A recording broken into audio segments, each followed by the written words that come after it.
કેમ છો બધા મજામાં? પ્રીવિયસ લેક્ચરમાં આપણે યંગ ડબલ સ્લિટ એક્સપેરિમેન્ટ વ્યતિકરણ માટે જોયો હતો. વ્યતિકરણ સલ્લાકાઓની ચર્ચા કરી હતી. એમાં બ્રાઇટ ફ્રિન્જ ક્યારે મળે અને ડાર્ક ફ્રિન્જ ક્યારે મળે એની પણ આપણે ચર્ચા કરી હતી. બે લાઇટ ફ્રિન્જ વચ્ચેનું ડિસ્ટન્સ, બે ડાર્ક ફ્રિન્જ વચ્ચેનું ડિસ્ટન્સ, આ બધી ચર્ચા કરી હતી આપણે. મિત્રો, આજે આપણે એક એવી ઘટના ભણવાની છે, બહુ જ ઇન્ટરેસ્ટિંગ છે. તમે ઘરે પણ પ્રયોગ કરી શકો એવો સરસ મજાની પ્રકાશીય ઘટના સમજવાની છે તરંગ માટે. તો તરંગ પ્રકાશશાસ્ત્રની અંદર હાઇગેન્સનો સિદ્ધાંત ભણ્યા પછી આપણે પરાવર્તન, વક્રીભવન અને વ્યતિકરણની ઘટના સમજ્યા. આજે એક પ્રકાશીય ઘટના મહત્વની સમજવાની છે દોસ્તો. આ લેક્ચરની એક પણ મિનિટ મિસ કરવાની નથી. એક એક વસ્તુ સમજવાની છે. કદાચ તમને YDSCમાં કંઈ ડાઉટ રહી ગયો હોય, યંગ ડબલ સ્લિટ એક્સપેરિમેન્ટની અંદર કાંઈ પણ ડાઉટ રહી ગયો હોય તો પણ અહીંયા ક્લિયર થઈ જશે એકદમ. દોસ્તો, આજે એક એવી ઘટના ભણવાની છે કે જેની હું તમને પ્રેક્ટિકલી વસ્તુ સમજાવી શકું અને તમે પણ પ્રેક્ટિકલ કરી શકો. પેલા બેઝિક લેવલથી જઈએ. આ ટોપિકની લેન્થ થોડીક વધારે છે એટલે આ ટોપિકને બે ભાગની અંદર આપણે વિભાજિત કરશું, લેક્ચર નંબર 1 અને લેક્ચર નંબર 2. દોસ્તો, જ્યારે તમે બોલતા હોય ત્યારે વચ્ચે અપારદર્શક દિવાલ હોય, એટલે દિવાલ છે નોર્મલી જે અપારદર્શક હોય, અને દિવાલની ઓલી બાજુ ઊભેલો વ્યક્તિ, તમારો મિત્ર, જો કંઈ બોલે તો તમે સાંભળી શકો છો પણ એને જોઈ શકતા નથી. તો આનો સીધો અર્થ એવો થયો કે આપણે એવું કંઈક ભણી ગયા છે લાઇટ માટે કે light travel in straight line. પ્રકાશ હંમેશા સીધી લીટીમાં ગતિ કરે. એટલે તમારો મિત્ર જ્યારે તમારી સામે તમારા મિત્રને તમે જોવાનો પ્રયત્ન કરો તો એની બોડીમાંથી આવતા પરાવર્તિત થતા પ્રકાશના કિરણો એ સીધા દિવાલ ઉપર અથડાશે અને અપારદર્શક દિવાલ હોવાને કારણે તમને દેખાતા નથી. જ્યારે એ બોલે છે ત્યારે તમે એને સાંભળી શકો છો. એનો મતલબ કે એણીએ બોલેલા જે વેવ્સ અથવા તો એમાં જે ડિસ્ટર્બન્સ ઉત્પન્ન કરેલું છે માધ્યમમાં, એ ક્યાંક વળીને દિવાલની ધાર ઉપરથી વળીને તમારા સુધી પહોંચતા હશે તો તમારી કાને એના તરંગો અથડાય અને તમે અનુભવી શકો છો. તો આનો મતલબ એવો થયો કે પ્રકાશ હંમેશા સીધી લીટીમાં ગતિ કરી શકે, એ ક્યાંય વળે નહીં, અને ધ્વનિના તરંગો છે એ ધાર પાસેથી ક્યાંક વળી જતા હશે ને તમે સંભળાતું હશે. મિત્રો, હવે એ લિમિટેશન આપણે ક્રોસ કરવાની છે. કિરણ પ્રકાશશાસ્ત્રની અમુક મર્યાદા હતી, જે વસ્તુ આપણને સમજાવી શકતું નહોતું એ તરંગ પ્રકાશશાસ્ત્રની અંદર સમજવાનું છે અને તમને બહુ જ મજા આવવાની છે આ ટોપિકમાં, અને તમે ઘરે પ્રેક્ટિકલ પણ કરી શકો એવી વાત તમને સમજાવવાનો છે. મિત્રો, જૂના સિલેબસની અંદર એક પ્રેક્ટિકલ હતો રિપલ ટેન્કનો પ્રયોગ. એની નોર્મલ ડિસ્કસ કરી દઈશ કે જે તમે સમજી શકો એટલા માટે, બાકીની વધારે કંઈ ચર્ચા કરવાની જરૂર નથી. પણ એ આ ટોપિક સમજવા માટે બહુ જ ઇમ્પોર્ટન્ટ છે ને તમને બહુ મજા આવી વાત છે. રિપલ ટેન્કના પ્રયોગમાં શું હતું કે એક પાણીનો જે ટેન્ક હોય એની અંદર બે બ્લોક મીણના તરતા મૂકી અને દિવાલ તૈયાર કરવામાં આવે. એટલે કે આ બ્લોક છે, આ બ્લોક નંબર 1 B1 અને બ્લોક નંબર 2 B2, રાઈટ? અને આ પાણી છે. હવે પાણીની ઉપર આ રીતે આવા રેખીય તરંગો ઉત્પન્ન કરવામાં આવે. કઈ રીતે? લાકડાની એક પ્લેટ લઈ અને એની ઉપર આ રીતે આમ ઉપરથી ને જ્યારે પાણી ઉપર આમ ડુબાડવામાં આવે ને પાછું કાઢી લેવામાં ડુબાડે ત્યારે એક વેવ્સ ઉત્પન્ન થાય, અને જે વેવ્સ ઉત્પન્ન થાય એ રેખીય તરંગો હોય. કારણ કે તમે ઉદ્ગમ તરીકે રેખીય ઉદ્ગમનો ઉપયોગ કર્યો છે, તો રેખીય તરંગો ઉત્પન્ન થાય અને એ આ બ્લોક સાથે અથડાય. મિત્રો, જ્યારે રેખીય તરંગો બ્લોક સાથે અથડાય ત્યારે દાખલા તરીકે આ તરંગ જે છે એની વેવલેન્થ, તરંગ લંબાઈ, એટલે દાખલા તરીકે આ એક શૃંગ વિચારો અને એક બીજું શૃંગ વિચારો, આની તરંગ લંબાઈ લેમ્બડા છે. તો એક વખત આ બંને બ્લોક વચ્ચેનું અંતર તરંગ લંબાઈ કરતાં દાખલા તરીકે 5 ગણું કે 7 ગણું રાખ્યું, 7 લેમ્બડા. તરંગ લંબાઈ કરતાં 7 ગણી બે વચ્ચેનું ડિસ્ટન્સ રાખી અને જ્યારે ઓબ્ઝર્વેશન કરવાનું છે, ઓબ્ઝર્વેશન નંબર 1 કઈ રીતે કે એનું ઓબ્ઝર્વેશન કરવામાં આવે તો આ તરંગો લગભગ આવી રીતે આમ સીધા જ રહેતા હતા. બહાર નીકળ્યા પછી. જ્યારે આ બ્લોક વચ્ચેનું અંતર થોડું ઘટાડી અને ધારો કે 5 લેમ્બડા કરવામાં આવે તો આ તરંગો જ્યારે બહાર નીકળે ને ત્યારે થોડા આમ વળી જતા હતા. જ્યારે આ બંને બ્લોક વચ્ચેનું અંતર ખૂબ નાનું કરી દેવામાં આવે એટલે કે લગભગ બંને વચ્ચેનું અંતર જે છે એ ઘટાડીને દાખલા તરીકે 3 લેમ્બડા ગઈ તો હજી થોડું વધારે વળતા હતા. આના કરતા જેમ જેમ બે બ્લોક વચ્ચેનું ડિસ્ટન્સ ઘટાડતા જાય એમ તરંગો જ રેખીય તરંગો છે એમ વળતા જતા હતા. આવું ઓબ્ઝર્વેશન આ પ્રયોગની અંદર થયું, રિપલ ટેન્કના પ્રયોગમાં. આનો મતલબ શું થયો કે તરંગો ક્યાંક ધાર એટલે કે અડચણ આવે છે. આ તો બ્લોક છે, આ પણ બ્લોક છે, તો વચ્ચે જે જગ્યા છે એટલે કે આ ધાર પાસેથી ક્યાંક વળતા હોવા જોઈએ. અને વળવાનું કારણ જે છે એ બંને વચ્ચેનું ડિસ્ટન્સ જો અત્યંત નાનું કરી દેવામાં આવે ને તો એ વળી શકે. જો બંને વચ્ચેનું ડિસ્ટન્સ વધારે હોય તો એ વળી શકતા નહોતા, સીધા જ પાસ થઈ જતા હતા. એટલે શું? તરંગ અગ્રનો મોટા ભાગનો ભાગ, તરંગનો મોટા ભાગનો ભાગ જે છે એ સ્લીટમાંથી બંને બ્લોકની વચ્ચેથી પાસ થઈ જતો હતો, એટલે તરંગ વળી શકતું નહોતું.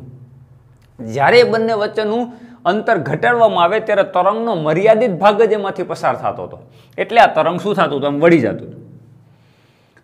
તો કહેવાનો મતલબ છે કે જ્યારે યોગ્ય સંજોગો ક્રિએટ કરવામાં આવે એટલે બે વસ્તુ મહત્વની થાય. કોઈ તરંગની તરંગ લંબાઈ અને બે બ્લોક વચ્ચેનું ધારો કે તમે ડિસ્ટન્સ ડી કહી દો તો આ બે વસ્તુનું મહત્વ થયું. બંને બ્લોક વચ્ચેનું અંતર એટલે કે જે સ્લીટની પહોળાઈ છે, વચ્ચે જે જગ્યા છે એની પહોળાઈ અને તરંગની તરંગ લંબાઈ ઉપર ડિપેન્ડ છે. એટલે જ્યારે લેમ્બડા બાય ડી આ ગુણોત્તર જેમ મોટો, લેમ્બડા બાય ડી ગુણોત્તર ક્યારે મોટો થશે?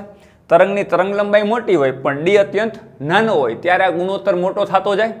એટલે જેમ લેમ્બડા બાય ડી નો ગુણોત્તર મોટો એટલે કે સ્લીટની પહોળાઈ અત્યંત નાની, એમ તરંગોનું વળવું વધારે. અને ધાર પાસેથી મિત્રો આ તરંગનું વળવું છે એને ફિઝિક્સમાં ડિફ્રેક્શન કહેવાય અને ગુજરાતીની અંદર, ટૂંકમાં ફિઝિક્સની અંદર ગુજરાતીમાં એને વિવર્તનની ઘટના કહેવાય. એટલે તરંગનું જે ધાર પાસે વળવાની ઘટના છે ને મિત્રો એ વિવર્તનની ઘટના છે.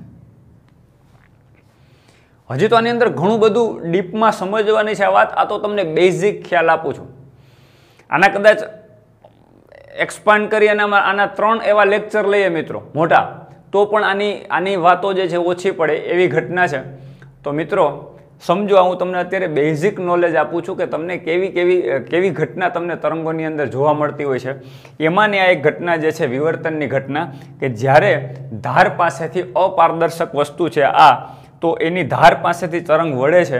એ વળવાનો આધાર કોની ઉપર છે? માત્ર લેમ્બડા ઉપર નહીં, કે તરંગની તરંગ લંબાઈ ઉપર નહીં, કે સ્લીટની પહોળાઈ ઉપર નહીં, બંને ઉપર છે. એટલે બંનેના ગુણોત્તર ઉપર. મિત્રો આ ગુણોત્તર જે છે એ આપણે બે તરંગો માટે વિચારીએ.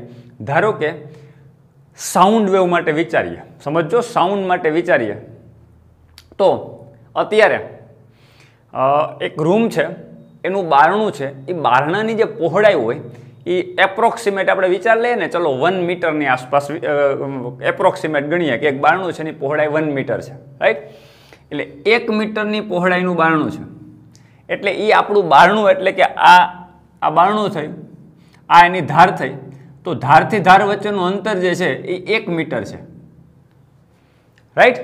જ્યારે આપણે બોલીએ છીએ ત્યારે સાઉન્ડ વેવ જનરેટ થાય છે, એ બારણામાંથી એની ધાર પાસેથી વળે છે કે નહીં આપણે જોવાનું. તો આપણને ખબર છે કે હા વળતું જ હશે તો જ બાજુની વ્યક્તિ, બાજુની દિવાલની આરપાર રહેલી વ્યક્તિ તમને સાંભળી શકતી હોય, રાઈટ? વળતું જ હશે.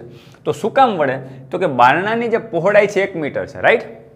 અને તમારી તરંગની તરંગ લંબાઈ, એટલે સાઉન્ડ વેવની તરંગ લંબાઈ નિયર અબાઉટ 1 મીટર હોય છે, રાઈટ? તો 1 મીટર નિયર અબાઉટ તરંગ લંબાઈ આ 1 મીટર અને બારણાની પહોળાઈ 1 મીટર, એટલે બંનેનો ગુણોત્તર 1 થયો, રાઈટ? એ જ વસ્તુ પ્રકાશના કિસ્સામાં તમે વિચારો. પ્રકાશની તરંગ લંબાઈ એટલે દ્રશ્ય પ્રકાશની તરંગ લંબાઈ આપણને ખબર છે 4000 થી 8000 એંગસ્ટ્રોમ છે નિયર અબાઉટ.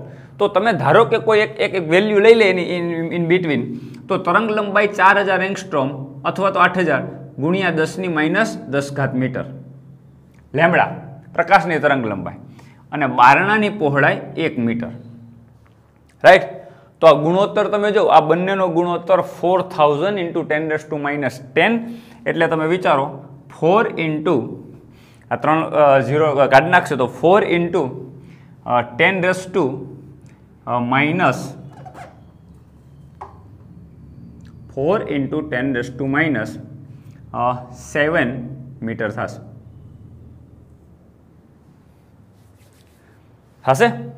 તો હવે આ બંનેનો ગુણોત્તર તમે વિચારો, આ બંનેનો ગુણોત્તર સાઉન્ડ માટે ગુણોત્તર 1 હતો, જ્યારે એ જ વસ્તુ પ્રકાશ માટે ગુણોત્તર 4 × 10⁻7, એટલે ગુણોત્તર અત્યંત નાનો છે.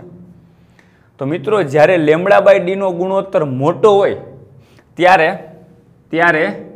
વિવર્તન થઈ શકે, તરંગો વળી શકે, પણ λ/d નો ગુણોત્તર એટલો બધો નાનો થઈ જાય કે પ્રકાશનું વિવર્તન તરંગનું વિવર્તન થઈ શકતું નથી. આ ઓબ્ઝર્વેશન ઉપરથી આપણે કહી શકીએ. તો એટલે બાજુવાળી દિવાલની આરપાર વિભોલે વ્યક્તિ તમને દેખાતો એટલા માટે નથી કે ધાર પાસેથી તરંગો વળી શકતા નથી. શું કામે? કારણ કે λ/d નો ગુણોત્તર અત્યંત નાનો થઈ જાય એટલે ડી મોટો થતો હોય. હવે તમે જેમ ડી નાનો કરતા જાઓ મિત્રો, એમાં ગુણોત્તર શું થતો જાય? મોટો થતો જાય. જ્યારે 1 ની આસપાસ આવે છે ત્યારે એ તરંગ વળવાનું ચાલુ કરે છે. એટલે ટૂંકમાં કહેવાનો મતલબ છે કે λ/d નો ગુણોત્તર અત્યંત નાનો હોવો જોઈએ નહીં, કે આ રીતે 10⁻7 આટલો બધો જ્યારે ગુણોત્તર દોસ્તો નાનો થઈ જાય ત્યારે એ તરંગ ધાર પાસેથી વળી શકતું નથી અને વિવર્તનની ઘટના તમને જોવા મળતી નથી. એટલે વિવર્તનનો આધાર કોની ઉપર છે? λ અને d ના ગુણોત્તર ઉપર. જો λ અને d નો ગુણોત્તર અચળ રહેતો હોય તો વિવર્તનમાં કોઈ ફરક નહીં પડે. કઈ રીતે? તો કે તમે આ જે છે એને ઘટાડ્યો, ડી ઘટાડ્યો, સામે λ પણ તરંગની તરંગ લંબાઈ ઘટાડી દો, એટલે સોર્સમાંથી જે ઉત્પન્ન થતા તરંગોની તરંગ લંબાઈ ઘટાડો. દાખલા તરીકે આટલું વિવર્તન થાય છે, આટલું. હવે તમે બ્લોક વચ્ચેનું અંતર ઘટાડ્યું, એનો મતલબ ડી ઘટાડો છો, તો સામે જો તરંગની તરંગ લંબાઈ ઘટાડી દો અને આ બંને વચ્ચેનો ગુણોત્તર જો કોન્સ્ટન્ટ રહેતો હોય તો બીજી વખત પણ વિવર્તન જેટલું થતું એટલું જ થશે, વધુ નહીં વળે. આના કરતાં વધારે વિવર્તન થશે નહીં, વધુ તરંગો વળશે નહીં. શું કામ? કારણ કે તમે બ્લોક વચ્ચેનું જે ડિસ્ટન્સ ઘટાડો છો તો સામે તમે તરંગ લંબાઈ ઘટાડી દો તો λ/d નો ગુણોત્તર અચળ રહે. λ/d નો ગુણોત્તર જો અચળ રહે તો વિવર્તન પણ બદલાશે નહીં. વિવર્તન નહીં બદલાવાનો મતલબ શું? કે પેલા જેટલું વિવર્તન થતું હશે એટલું જ થશે, એટલું જ તરંગ વાંકું વળશે. આઈ હોપ આ વાત સમજાઈ ગઈ છે મિત્રો. તરંગનું અહીંયા વળવું એટલે વક્રીભવનની ઘટના નથી, માધ્યમ ક્યાંય બદલાતું નથી. વક્રીભવનમાં આપણે એક માધ્યમમાંથી તરંગ બીજા માધ્યમમાં જાય ત્યારે એ વળવાની ઘટનાને આપણે વક્રીભવન કહેતા હતા. વક્રીભવન નથી દોસ્તો, આ વિવર્તન છે. ધાર પાસેથી એ જ માધ્યમમાં તરંગ વળવાની ઘટના છે, આને વિવર્તન કહેવાય. મિત્રો વિવર્તનના ગુણધર્મ, હવે વાત એવી આવી કે જો આને તમે નાનું કરી લે, યોગ્ય સંજોગો તમે પેદા કરો, આ અત્યંત નાનું કરતા જાઓ, અત્યંત નાનું કરતા જાઓ તો ગુણોત્તર λ/t ધીમે ધીમે શું થતો જશે? મોટો થતો જશે, મોટો થતો જશે. તો તમે વિવર્તનની ઘટના ઉપજાવી શકશો. પ્રકાશ માટે પણ. એટલે વિવર્તનની ઘટના માત્ર સાઉન્ડ માટે નથી, સાઉન્ડ વેવ્સ માટે નથી. વિવર્તનની ઘટના તમે પાણીમાં ઉત્પન્ન થતા તરંગોમાં જોઈ શકો, પ્રકાશમાં જોઈ શકો, સાઉન્ડમાં પણ જોઈ શકો. પણ તમારે યોગ્ય સંજોગો ક્રિએટ કરવા પડે. એ કયા સંજોગો ક્રિએટ કરવા પડે? તો કે સ્લીટની પહોળાઈ, બારણાની પહોળાઈ અત્યંત નાની કરવી પડે. લેબમાં આ પ્રયોગ કરવો પડે. તમારા ઘરમાં પણ આ પ્રયોગ થાય મિત્રો. આઈ હોપ આ વાત સમજાઈ ગઈ હશે તમારે શું કરવાનું છે. જો પ્રકાશને વાળવું હોય તો ધાર પાસેથી બારણાની પહોળાઈ, સ્લીટની પહોળાઈ અત્યંત નાની કરવાની છે. હવે હું તમને બેસ્ટ એના માટેનો પ્રયોગ આપું જે તમે લાઇટ માટે જોઈ શકો. ઘરે કરવાનો છે બધાએ. ઓકે, એક લેઝર લાઇટ લેવાની છે.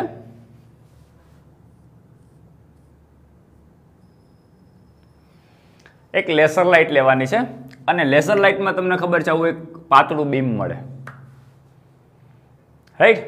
એ જે પાતળું બીમ છે એ લેઝર લાઇટની તમે ડાર્ક રૂમ કરી દેવાનો, અંધારું કરી દેવાનું, અને લેઝર લાઇટની તમે સામે વ્હાઇટ દિવાલ ઉપર તમે ગમે ત્યાં એક ડાર્ક થઈ જશે એટલે બધું જ અંધારું થઈ જવાનું. તમે લેઝર લાઇટ ચાલુ કરશો એટલે તમને પડદા ઉપર અથવા તો દિવાલ ઉપર એક નાનું ટપકું જોવા મળશે લાઇટનું.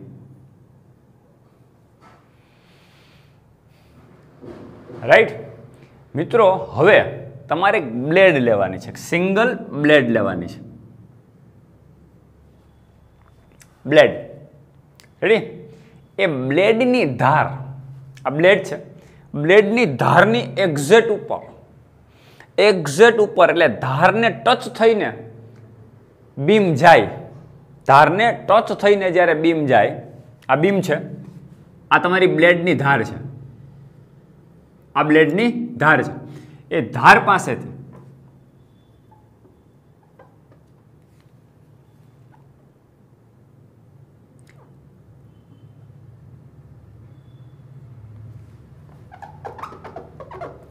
ટુ ડાયમેન્શનમાં બતાવેલો ખ્યાલ આવે. આ બ્લેડ છે. હવે તમારે આમ આ રીતે સામેથી બતાવો, દાખલા તરીકે તમારી બ્લેડ છે તમારી પાસે, રાઈટ. હવે તમારે આમ બીમ પાડ્યું તો આ એની ધાર પાસેથી, અહીંથી ધાર પાસેથી ટચ થઈને જ આવી જોઈએ. અને પછી તમે દિવાલ ઉપર ઓબ્ઝર્વેશન કરજો મિત્રો, તમને લાઇટ છે ને એ બીમ જે છે, આ બીમ એ આમ ફેલાયેલો દેખાશે બંને બાજુ. દોસ્તો આનું કારણ શું? એ ફેલાય તો એનો મતલબ એ વળ્યું જ હોય માધ્યમમાંથી, એ જ માધ્યમમાંથી ધાર પાસેથી વળી ગયું હોય. હજી જો તમને આ પ્રયોગમાં મજા ના આવે તો તમે આવું પણ કરી શકો. એક ડબ્બો લેવાનો, પ્લાસ્ટિકનો ડબ્બો કે હોય ઢાંકણાવાળો, એની વચ્ચે એક તિરાડ પાડી દેવાની, નોર્મલ આમ બ્લેડ મારીએ ને એટલી જ, અને પછી એની ઉપર બે બ્લેડ આમ ચોંટાડી દેવાની. આ રીતે આમ બ્લેડ ચોંટાડી દેવાના. બંને બ્લેડ ચોંટાડશો ને વચ્ચે જે જગ્યા મળે છે એકદમ, એટલે ઢાંકણાની આરપાર દેખાય, પણ એ કેટલું દેખાય? માત્ર વાળ જેટલું. એક આપણો વાળ હોય એની જાડાઈ હોય એટલી જ આમ બ્લેડથી આમ હોલ પાડી દેવાનો. આ રીતે આમ લાઇટ તિરાડ પાડી દેવાની આમ. અને એ ઢાંકણામાં તમે આ બે બ્લેડ ચોંટાડી, એટલે ઢાંકણાનો જે પાછળનો ભાગ છે, ડબ્બો છે, આ ડબ્બો છે, અહીંયા ઢાંકણું છે, ત્યાં તમે બે બ્લેડ ચોંટાડીને વચ્ચે એક તિરાડ પાડી દીધી. હવે અહીંયા જે છે હોલ પાડીને આમ લેઝર બીમ ગોઠવી દેવાની. ક્લિયર?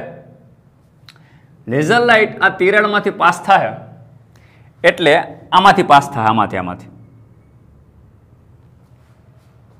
આમાંથી પાસ થશે ને, તો એ જ્યારે તિરાડમાંથી પાસ થશે ત્યારે બંને ધાર પાસેથી ટચ થઈને જવાનું છે, રાઈટ. જ્યારે આવું બને ત્યારે તમને દિવાલ ઉપર આ બીમ, સિમ્પલ જે બીમ પહેલાં એમને નોર્મલ લેઝર લાઇટ તમે કરતા હતા ને જે બીમ દેખાતું હતું મિત્રો, એના કરતાં તમને આમ આખું દિવાલ ઉપર આમ ફેલાયેલું અહીંથી આમ સ્પ્રેડ થઈ જશે, સ્પ્રેડ થયેલી લાઇટ તમને જોવા મળશે. અને એની અંદર એ સ્પ્રેડ થયેલી લાઇટમાં સ્પેશિયલી આવી એક તમને પેટર્ન જોવા મળશે. પેલા શરૂઆતમાં વચ્ચે આ રીતનું એક લાઇટ મોટું ટપકું હશે, પછી જગ્યા હશે, પછી અહીંયા પાછું એક લાઇટ ટપકું હશે, એટલે અહીંયા ડાર્ક હશે, પછી પાછી અહીં લાઇટ હશે, વચ્ચે ડાર્ક હશે. આ રીતે બે બાજુ, બે સાઈડ આવી તમને એક પેટર્ન જોવા મળશે કે વચ્ચે એકદમ લાઇટ કલરનું મોટું ટપકું હશે આમ. મિત્રો ઓબ્ઝર્વેશન છે, ખાલી તમને હું પ્રયોગ કરતા શીખવાડું છું, અને ઓબ્ઝર્વેશન છે, તમને આ વસ્તુ જોવા મળશે. શું કામે જોવા મળે, એના ઇક્વેશન શું છે, કેવી રીતે એક્ઝામમાં ક્વેશ્ચન પૂછાય, એની ચર્ચા આપણે પછી કરવાના છીએ. આજના જે પહેલો તમારો લેક્ચર છે વિવર્તનનો, એ ઘટના શું છે એ સમજાવવાનું તમને પ્રયત્ન કરું છું, અને તમારે કરવાનું છે તો તમને વધારે ઇન્ટરેસ્ટ પડશે અને વધારે આઈડિયા આવશે. તો વચ્ચેનો જે લાઇટ ભાગ છે, એની બાજુમાં ડાર્ક હોય, પછી પાછું લાઇટ હોય, પછી ડાર્ક હોય. મિત્રો આ તમને જે પેટર્ન જોવા મળે છે એને ડિફ્રેક્શન પેટર્ન કહેવાય, અથવા તો વિવર્તન ભાત કહેવાય. શું કહેવાય? વિવર્તન ભાત. ધાર પાસેથી આ વળે અને જે તમને એક પ્રકાશી આવી આ પ્રકારની પેટર્ન જોવા મળે છે, આ તમે જો ઓબ્ઝર્વેશન કરો તો તમને આ રીતનું બંને બ્લેડની વચ્ચેની તિરાડમાંથી જ્યારે લાઇટ પાસ કરવામાં આવે ત્યારે તરંગોનું વળી અને જે પેટર્ન પડદા ઉપર તમને જોવા મળે એને વિવર્તન ભાત કહેવાય. એ શું કામે મળે, એના ઇક્વેશન શું હોય, શું કામ આવું થાય, એક્ઝેક્ટ ઘટના આપણે એની અંદર આપણે સૂત્રાત્મક જ્યારે ચર્ચા કરશું ત્યારે એની વાત ચર્ચા કરશું. ઓકે, તો આ તમારા માટે વિવર્તનની ઘટના થઈ. આઈ હોપ તમને બધાના વિવર્તનવાળી વાત સમજાઈ ગઈ હશે, આ ઓબ્ઝર્વેશન સમજાઈ ગયું હશે. હવે શું કામે થાય એ તો આપણે વધારે ડીપમાં ભણવું પડે. હવે તમે વિચારો કે દાખલા તરીકે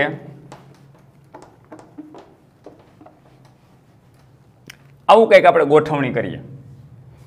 આ એક પોઈન્ટ સોર્સ છે. ઓબ્ઝર્વેશન પણ કરી અને સાથે સાથે સમજતા પણ છે કે આવું શું કામ થાય છે. મિત્રો, એક પોઈન્ટ સોર્સ છે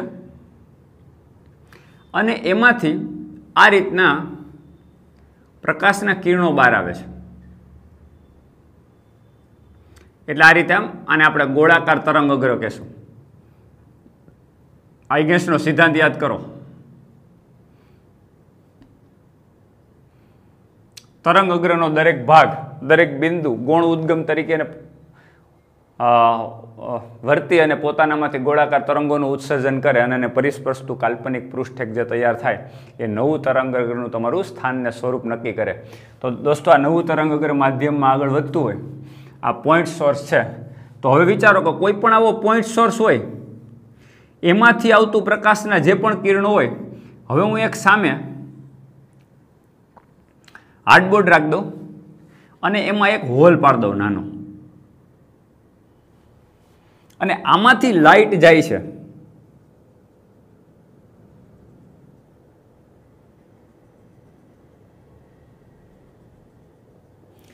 તો જો આપણે એવું વિચારીએ કે પ્રકાશ સીધી લીટીમાં ગતિ કરે, તો દોસ્તો આ લાઇટ આ હોલમાંથી પાસ થઈ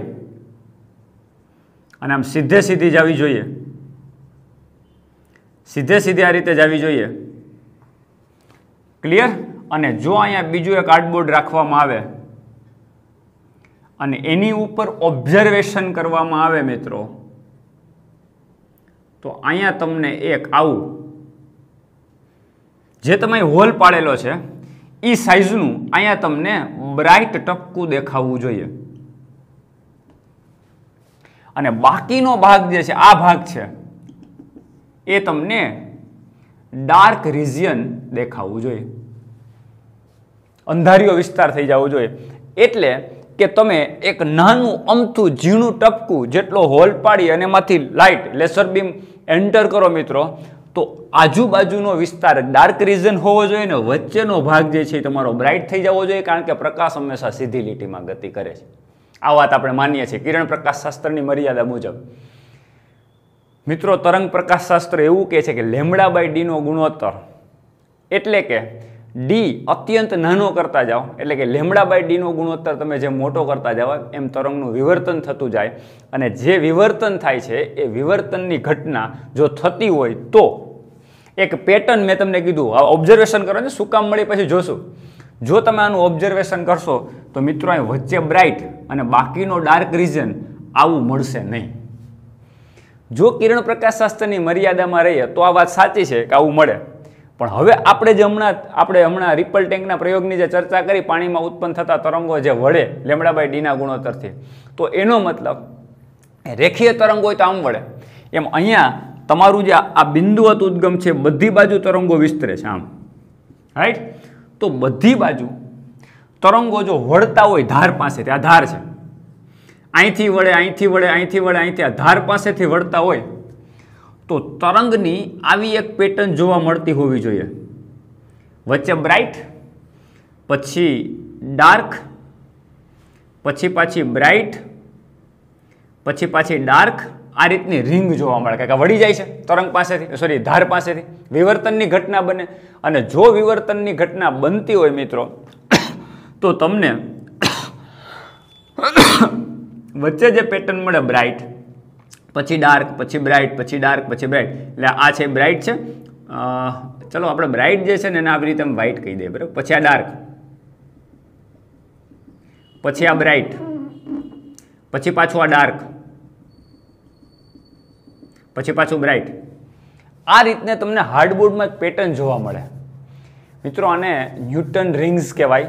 ન્યૂટનને આ વાત વિવર્તનની અંદર આ વાત સમજાવી હતી એટલે એને ન્યૂટન રિંગ્સ કહેવાય. એટલે આ રીતનો તમે હોલ પાડો અને જ્યારે લાઇટ એમાં હોલ ઉપર તમે એન્ટર કરો તો ધાર પાસેથી વળી અને વિવર્તનની ઘટના બને અને આ જે પેટર્ન બને એને ન્યૂટન રિંગ કહેવાય. તો મિત્રો ન્યૂટન રિંગ થવાનું કારણ પણ આ બધી વસ્તુ ટેક્સ્ટબુકમાં ક્યાંય લખેલી નથી એટલે બહુ ગોતવાનો પ્રયત્ન ના કરતા.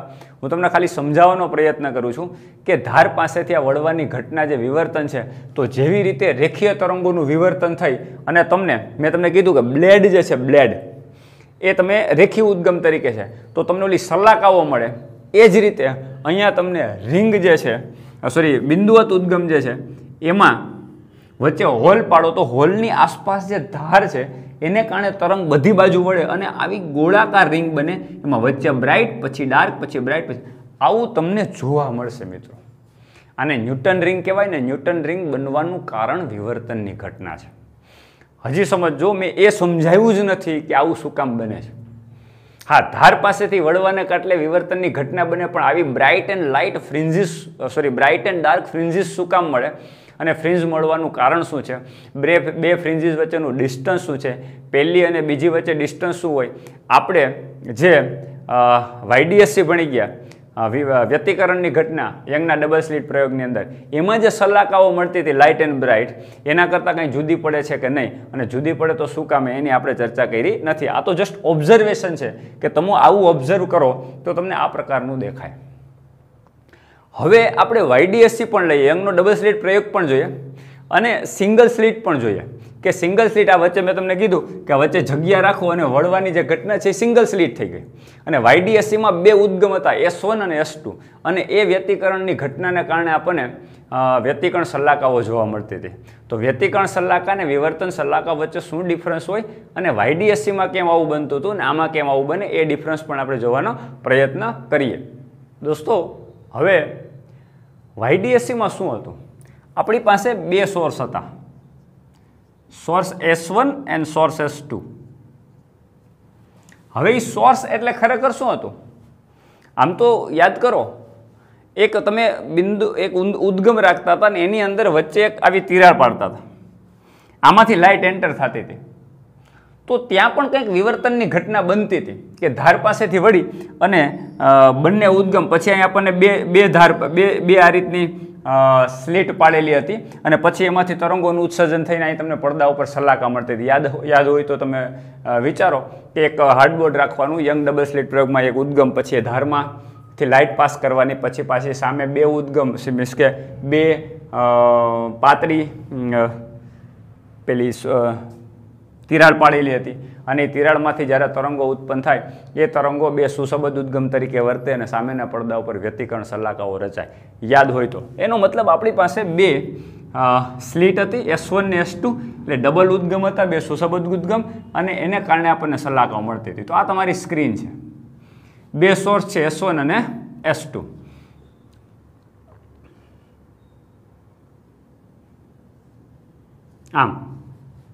આવું હતું.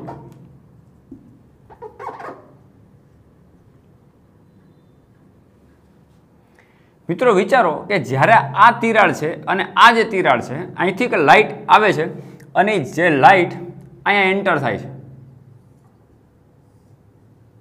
તો આ ભાગમાં પણ લાઇટ એન્ટર થાય છે, રાઈટ? તો આ વિસ્તાર શું છે? આ કે જેમાંથી તમે લાઇટ પાસ કરશો તો થવાની નથી કારણ કે આ તો અપારદર્શક છે, જગ્યા તો અહીંયા જ છે, આ તો અપારદર્શક છે, આમાંથી લાઇટ પાસ થવાની નથી. એટલે જ્યારે S ઉદ્ગમમાંથી S1 અને S2 માં જ્યારે આ બંને તિરાડમાંથી તરંગો ઉત્પન્ન થઈ પ્રકાશના અને જ્યારે અહીંયા સલાકાઓ દેખાય તો એ શું? ભલે આપણે ત્યારે કદાચ એની અંદર આપણે સૂત્રાત્મક રજૂઆત કરી હતી, કળા તફાવત વિશે વધારે ચર્ચા કરી હતી, પણ એકદમ પ્રેક્ટિકલી ઓબ્ઝર્વેશન તમે વિચારો શું થતું હશે. અહીંયા પણ દાખલા તરીકે આ ધાર વિચારીએ તો ધાર પાસેથી વળી, સમજો, ધાર પાસેથી આ તરંગ વળી અને આમ ક્યાંક આવે, આ આપણું મધ્યસ્થ હતું. ધાર પાસેથી વળી અને આમ, અને આ ધાર પાસેથી વળી, આ ધાર પાસેથી એક વળી તરંગ અને આમ આવે, અને આ ધાર પાસેથી પણ વળી અને બીજું તરંગ આમ આવે. એટલે કહેવાનો મતલબ આ રીતના તમે તરંગો આખા વિચારી લ્યો. ધારો કે ચલો ને આ રીતના આપણે તરંગ વિચારીએ. આમ અહીંથી આમ તરંગ વિચારીએ, પછી અહીંથી આમ તરંગ વિચારીએ, આગળ અહીંથી આમ તરંગ વિચારીએ, તો શું થતું હતું તમે જો. તો S1 અને S2 માંથી ઉત્પન્ન થતા તરંગો એકબીજા ઉપર સંપાત થતા હતા અને સંપાતીકરણને કારણે જ્યારે આનું નાનું સંપાતીકરણ થાય ત્યારે તમને એક વચ્ચે બ્રાઇટ ફ્રિન્જીસ મળતી હતી, પછી ઉપર ફર્સ્ટ ડાર્ક મળતી હતી, પછી ફર્સ્ટ બ્રાઇટ મળતી હતી, પછી સેકન્ડ ડાર્ક મળતી હતી, પછી સેકન્ડ બ્રાઇટ મળતી હતી. આ જ રીતે ફર્સ્ટ ડાર્ક મળતી હતી, પછી ફર્સ્ટ બ્રાઇટ મળતી હતી, પછી સેકન્ડ ડાર્ક મળતી હતી, પછી સેકન્ડ બ્રાઇટ મળતી હતી. આ રીતની સલાખાઓ તમને પડદા ઉપર જોવા મળતી હતી. તો મિત્રો અહીંયા ભલે ત્યારે આપણે એ વસ્તુને નજરઅંદાજ કર્યું હોય, પણ શું થતું હતું કે આમાંથી તરંગો વળી અને જ્યારે અહીંયા આવે અને આમાંથી તરંગો વળીને અહીંયા આવે, બે વચ્ચે પાથ ડિફરન્સ એટલો પેદા થાય કે જેથી કરીને તમને વચ્ચેના ભાગમાં બ્રાઇટ ફ્રિન્જીસ દેખાય, પછી ક્રમશઃ લાઇટ ડાર્ક દેખાય. તો આ જે બનતું હતું એની શરત પણ આપણે ભણ્યા હતા કે ક્યારે બ્રાઇટ દેખાય ને ક્યારે ડાર્ક ફ્રિન્જીસ દેખાય. બધી જ સલાખાઓની પહોળાઈ સમાન, બધાની બ્રાઇટનેસ સરખી હતી. તો આ વસ્તુ તમને જે પડદા ઉપર પેટર્ન દેખાતી હતી એ વાસ્તવમાં એક પ્રકારની વિવર્તન ઘટના હતી. એટલે વિવર્તન ને વ્યતિકરણ બે કમ્બાઈન ઘટના છે. સમજો કઈ રીતે કમ્બાઈન છે. અહીંયા તમે બંને સોર્સ S1 અને S2 આમાંથી ઉત્પન્ન થતા તરંગો એકબીજા ઉપર સંપાત થાય અને જે ભૌતિક અસર પેદા થતી હતી પડદા ઉપર અને જે ફ્રિન્જીસ દેખાતા એને તમે વ્યતિકરણ કહેતા હતા. સમજો, એને તમે શું કહેતા હતા? વ્યતિકરણ કહેતા હતા.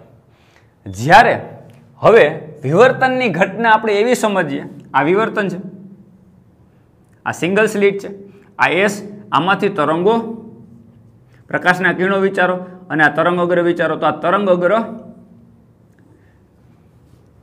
તો આ સ્લિટની અંદર દરેક ભાગ, આ ભાગ, આ ભાગ, આ ભાગ, આ ભાગ, આ ભાગ, આ ભાગ, આ ભાગ, આ ભાગ, આ બધા જ પોઈન્ટ સોર્સ તરીકે વર્તે, બિંદુવત ઉદ્ગમ તરીકે વર્તી અને પોતાનામાંથી જે તરંગો ઉત્સર્જન થાય એ તરંગો ઉત્સર્જિત થઈ અને તમને પડદા ઉપર જે સલાખાઓ મળે એ વિવર્તન ભાત મળે. એ વાસ્તવમાં શું છે મિત્રો? આ બે ડિફરન્ટ સોર્સ હતા અને એમાંથી ઉત્પન્ન થતા તરંગોના વ્યતિકરણને કારણે આપણને જે ઘટના પડદા ઉપર જોવા મળતી હતી, જે સલાખાઓ જોવા મળતી હતી એને આપણે વ્યતિકરણ અથવા તો ઇન્ટરફરન્સીસ કહેતા હતા. રાઈટ.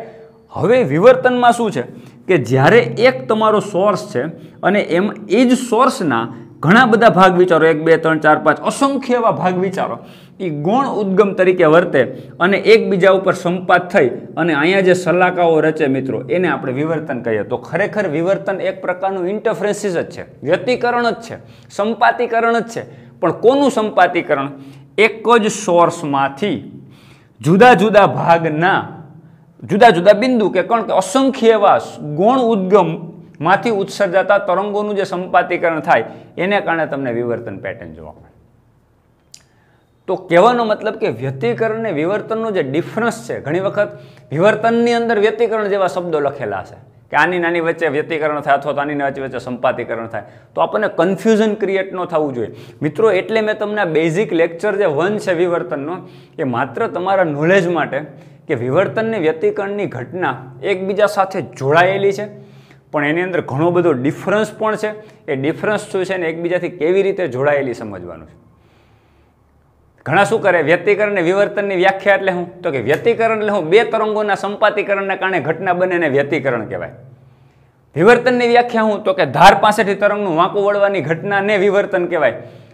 જો મિત્રો આવી સ્પષ્ટ સૂચના નોખી પાડી દેશો, સ્પષ્ટ ડેફિનેશન નોખી પાડી દેશો તો તમને વ્યતિકરણ ને વિવર્તનની વચ્ચે જે સંબંધ છે ને એ સમજાશે નહીં. હા, એ વાત સાચી છે કે તરંગનો મર્યાદિત ભાગ પસાર થાય એટલે તરંગ વળે છે, પણ એ વળી અને અહીંયા ફ્રિન્જીસ શું કામ મળે છે? ચલો વળે, ઓકે, તરંગ વળે છે, પણ અહીંયા ફ્રિન્જીસ શું કામ મળે? આપણે જે ઓબ્ઝર્વેશન કર્યું છે, દાખલા તરીકે આવું પોઈન્ટ સોર્સ હોય તો એની અંદર આવી રીંગો મળે, તો એવું મળવાનું કારણ શું? તરંગ વળે એ બરોબર, ચલો, પણ પેટર્ન વિવર્તન પેટર્ન શું કામ જોવા મળે? તો મિત્રો લેક્ચર 2 ની અંદર આપણે એ જ ચર્ચા કરવાના છે કે શું કામે અહીંયા સલાખાઓ મળે છે વળ્યા પછી. તો મિત્રો ફરીથી કહું છું, એમાં પણ આવું જ કંઈક થાય છે કે સોર્સ S એટલે કે એક જ સિંગલ સ્લિટના જુદા જુદા ભાગોમાંથી ઉત્પન્ન થતા તરંગો વચ્ચે જે કળા તફાવત રચાય અને એની વચ્ચે જે પથ તફાવત રચાય એને કારણે અહીંયા સલાહકાઓ મળે છે. જ્યારે વ્યતિકરણની અંદર બે સોર્સમાંથી ઉત્પન્ન થતા તરંગોના વ્યતિકરણને એટલે સંપાતીકરણને કારણે સલાહકાઓ મળે છે. તો બેયમાં સંપાતીકરણની વાત તો આવી જ ગઈ છે. તો એનો મતલબ વિવર્તન પણ એક પ્રકારનું વ્યતિકરણ છે. પણ શું?